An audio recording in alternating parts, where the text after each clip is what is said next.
You've all supported me greatly, and I would not be standing here today without the motivation and help from each and every one of you. Today we are here to celebrate the accomplishments of the class of 2022. We have stuck together for 13 years, and now our time together has come to an end. But let's not forget how our journey all began. In elementary school, we had the pleasure of nap times, choice, snacks, and rainbow bridges. We had teachers who touched our lives before we could even know the impact they would have on shaping who we are. We read stories by the fairy garden in the library and listened to readings from our beloved librarian, Mrs. Hugo, and her puppet. We groaned through fastbacks, avoided our principal, and created the perfect restaurants to show off in the lunchroom. We were doing really well as a class until 4th grade, when we had to get assigned seating during lunch, the dreaded boy-girl tables. After that, I'll just say we learned our lesson, and we swiftly moved into the middle school. We experienced 2 years in the old middle school building before the construction filled our 8th grade year with fun challenges. We had our Greek drama festival in 6th grade, which featured the ever-talented Jack as a princess. And we started every day in Alcoholics Anonymous, AA, where we recited the Panther Pledge with an extreme lack of enthusiasm. We enjoyed each winter wellness to the fullest, and we experienced a cool school forest campout where we cowered in fear at Mr. Jones's horror stories. We had the best math student teacher, Mr. Robaczewski, and let us never forget that we were fortunate enough to have our lives touched by Miss Barron. In 7th grade, we finally got to join in on a long-standing tradition and paint our wall blocks, just to have them torn down during the new school construction the next year. We never got to experience the beautiful new facility, despite being in the building throughout the entire construction process. We were praised, however, for our resilience and perseverance, since we had to spend our last year in an unair-conditioned building, enduring sweltering heat and half-finished classrooms, while listening to construction workers swear the day away as we tried to finish math tests. After sitting through our 8th grade promotion, we were finally high schoolers. We came in as nervous freshmen, but once we got used to this high school thing, we all fell into our roles, finding activities that we enjoyed and changing our lives as our interests changed too. We met new friends, and old friends faded away. We got used to classes that were not 8 minutes long. 6 minutos filled our lives. Our acting skills came into play with Romeo and Juliet, and Mr. Hughes saved our 14-year-old minds by ensuring us that they're talking about the war.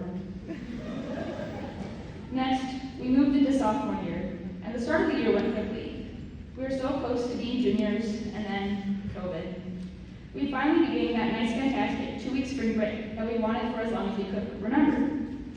Or so we thought, because we didn't see each other again until much, much later.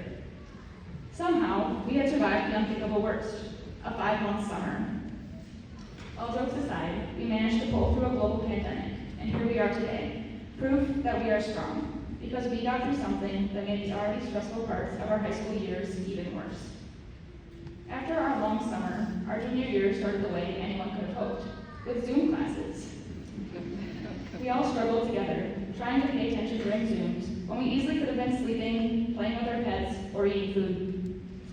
We jumped back and forth between online and in-person learning, and I'm pretty sure we were all driven crazy because of it.